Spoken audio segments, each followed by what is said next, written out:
आखिर भगवान श्री कृष्ण जी के मित्र सुदामा इतने गरीब क्यों थे?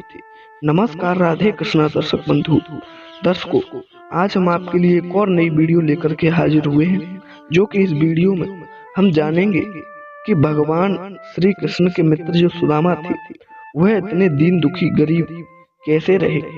आज की वीडियो में इसी विषय पर चर्चा करेंगे, क्योंकि कुछ लोग कुछ कहते हैं और कुछ लोग कुछ कहते हैं।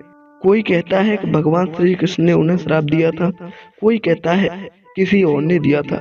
मगर आज की इस वीडियो में हम इस बात को कंफर्म करेंगे कि आखिर इसके पीछे वजह क्या थी। जबकि भगवान श्री कृष्ण स्वयं भगवान थे, फिर भी उन्होंने अपने मित्र सुदामा को दीन दुखी कैसे रखा, उन्हें अमीर क्यों नहीं बनाया। बंधु, इसी विषय पर चर्चा करेंगे। ये वीडियो छोटी सी होने वाली है और इस छोटी सी वीडियो में हमें सीख बहुत बड़ी मिलेगी। तो बस निवेदन है कि इस वीडियो को पूरा देखें, बल्कि आधा अधूरा छोड़कर न जाएं। बंधु, आइए शुरू करते हैं। हमारे दर्शकों, एक बार की बात है, एक बार एक गरीब ब्राह्मणी थी जो अत्यंत भूखी थी। वह बेचारी इतनी गरीब थी कि वह मांग मांग करके खाती थी। उसे कई कई दिनों तक भूखा रहना पड़ता। कभी वो 2 दिन तक भूखी रहती तो कभी 1 दिन तक, मगर उसे रोज टाइम से खाना नहीं मिल पाता था। वह बेचारी इधर से उधर घूमती भटकती बड़ी बूढ़ी बेचारी, तब वो कहीं से खाना ला पाती, तब वह उसे खा पाती, और अन्यथा वह किसी दिन तो 2-2 दिन, 1-1 दिन भूखी सो जाती। वह राम नाम का नाम लेते लेते ही सो जाती। हमारे दोस्तों, ऐसा ही हुआ एक बार उस बूढ़ी औरत के साथ, उस ब्राह्मणी के साथ। वह बेचारी को 4 दिन तक कोई भोजन न मिला। वह इधर से उधर घूमी, मगर किसी ने उसे कुछ नहीं दिया दोस्तों। लेकिन जब 5वां दिन आया तो वह शाम के समय भोजन लेने गई, तो एक जगह से उसे थोड़े से चने मिल गए, जो कि एक कपड़े में बंद थे। हमारे दर्शक बंधु, वह चने लेकर के वह बेचारी ब्राह्मणी वहां से चली आ रही थी। तभी उसने क्या देखा कि अब तो 5वें दिन उसकी भूख मर चुकी थी। यानी कि उसने सोचा कि यदि मैं इन चनों को अब खा लूंगी तो मेरा कोई मतलब नहीं है, सुबह फिर मुझे भूख लगेगी। इससे तो अच्छा यह है कि मैं इन चनों को सुबह खाऊं। अभी मैं पानी पीकर भगवान का नाम लेकर सो जाऊं। दोस्तों, वह बेचारी बुढ़िया उन चनों को अपनी झोपड़ी में रख कर के सो गई और पानी पीकर के भगवान का नाम लेकर सो गई। कुछ देर बाद क्या हुआ कि वहीं से चोर निकलते हुए जा रहे थे। जब उन्होंने झोपड़ी को देखा तो वह चोर उस झोपड़ी में घुसे। उन्हें उस बेचारी गरीब बुढ़िया के पास कुछ नहीं मिला, मगर जब उन्होंने देखा कि इस पोटरी में तो चने हैं, तो उन चोरों ने उस पोटरी को उठा लिया, उन चनों को उठा लिया और लेकर के चल दिए। दर्शक बंधुओं, जब कुछ देर बाद उस बुढ़िया की आंख खुली तो उसने क्या देखा कि जो उसके चने थे वह वहां से गायब हो चुके थे। अब तो वह बेचारी रोने लगी और सोचने लगी, इससे तो अच्छा प्रभु मैं इन चनों को अभी खा लेती। अरे ये तो मेरे साथ बहुत गलत हुआ, जो कि मैंने रख दिए ये चने और सोच लिया कि इन चनों को सुबह खाऊंगी। यह सब सोच करके वह बेचारी रोने लगी और कहने लगी, हे मूर्खों, हे चोरों, जिसने भी मेरे चने चुराए हैं, मैं भूखी आत्माओं से कहती हूँ, मैं दुखी आत्माओं से कहती हूँ, जो भी इन चनों को खाएगा वह दरिद्र हो जाएगा, वह गरीब हो जाएगा, वह द्वार द्वार भटकेगा मेरी तरह। दोस्तों, यह कहकर के वह बुढ़िया बेचारी रोती रही।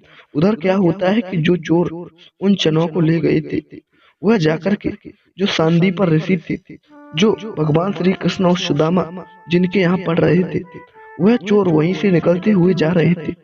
तभी लोगों ने देखा कि यह चोर कुछ चोरी करके ले जा रहे हैं, तो उनके पीछे पड़ गए।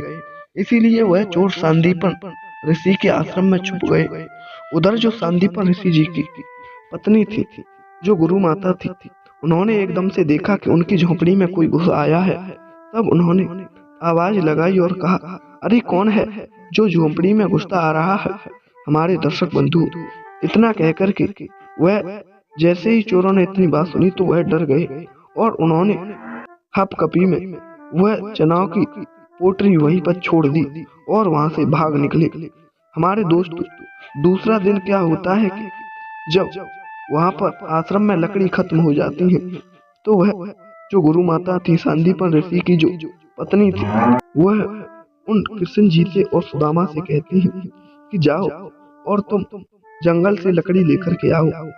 आश्रम में लकड़ी खत्म हो चुकी है। और हाँ, जो उन्हें रात को सुबह उन्होंने उठकर देखा था चने के बारे में, तो वह चने उठाए और वह गुरु माता ने वह चने सुदामा को दे दिए और कह दिया, बच्चों, इन चनों को तुम दोनों आधा आधा बांट करके खा लेना, जब लकड़ी काटने जाओ, तोड़ने जाओ तब। इतना कहकर के वह गुरु माता ने चने दे दिए। सुदामा तो परम ज्ञानी थे।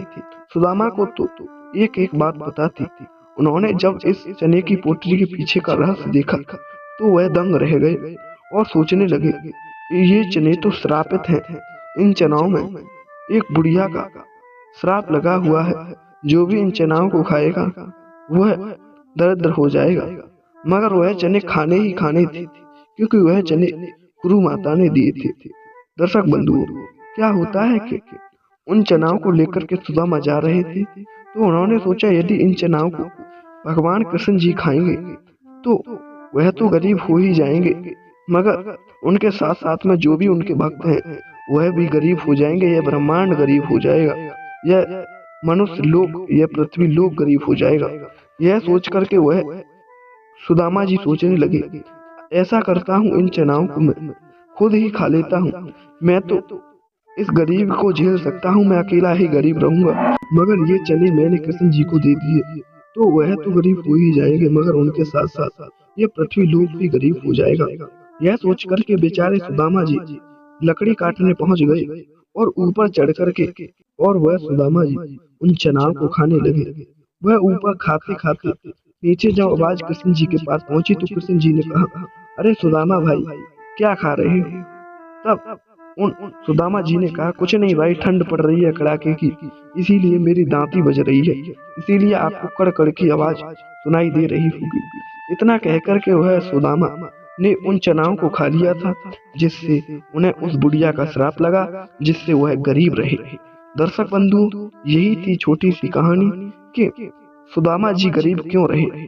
कोई कुछ कहता है, कोई कहता है कि कृष्ण जी ने उन्हें श्राप दिया था, मगर ऐसा कुछ नहीं है। यह वीडियो शास्त्रों से ली गई है, इसीलिए यही थी छोटी सी वीडियो, जिसके कारण सुदामा जी दरिद्र रहे, गरीब रहे। बंधु, उम्मीद करता हूँ आपको भी यह वीडियो पसंद आई होगी, आपको भी यह जानकारी अच्छी लगी होगी।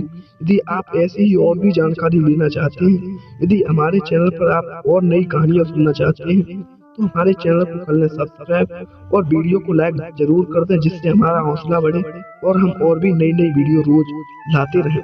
बंधुओं, फिर मिलेंगे एक और नई कहानी के साथ। तब तक के लिए आपके लिए हमारा राधे कृष्णा। जय हिंद, जय शिव।